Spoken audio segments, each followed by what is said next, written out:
நான் மற்றவங்களை விடுங்க, நான் ஏன் உதாரணத்துக்கு வரேன். நான் வந்து டிஎம்கே ஃபைல்ஸை பற்றி நான் எதுவும் ட்விட் போடல. ஆனால் டிஎம்கே ஃபைல்ஸை நான் தான் ஸ்ட்ராங்காக சப்போர்ட் பண்ணி பேசிட்டு இருக்கேன். அண்ணாமலையோட ஸ்டாண்டை டிஃபெண்ட் பண்ணி நான் தான் பேசிட்டு இருக்கேன். அவர் செய்தது சரிதான், நான் தான் ஊடகங்களை பேசிட்டு இருக்கேன். மூணாவது ஊடகம் நான் பேட்டி கொடுக்குறேன். நான் அன்னைக்கு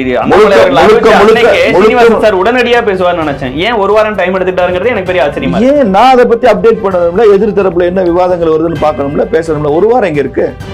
இன்னைக்கு 20ஆம் தேதி தான், 14ஆம் தேதி வெளியிட்டாரு. 6 நாள்ல ஒரு வாரம் இடையில நான் 3 நாள் ஊர்ல இல்ல, இன்னைக்கு தான் வந்திருக்கிறேன், பேசுறேன். ஏன் தாமதமா பேசினா அது பொய்ன்னு அர்த்தம் ஆயிடுமா, அது ஏற்றுக்கொள்ளன்னு அர்த்தம் ஆயிடுமா?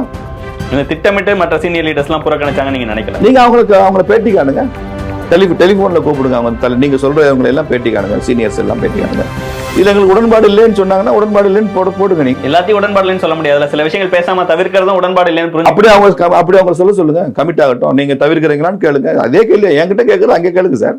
எல்லா லீடர்ஸும் ஆக்சசிபிள், போன்ல ஆக்சஸ் பண்ணலாம். நீங்க கேளுங்க. BJP transparent party sir. என்னுடைய செலவுக்கே மாசம் ஆனா 8 லட்ச ரூபாய் 7 லட்ச ரூபாய் ஆகுது, அதை என்னுடைய நண்பர்கள் தான் பாத்துக்கிறாங்க அப்படின்னு சொல்றாரு சார். இது முதல்ல சரிதான்.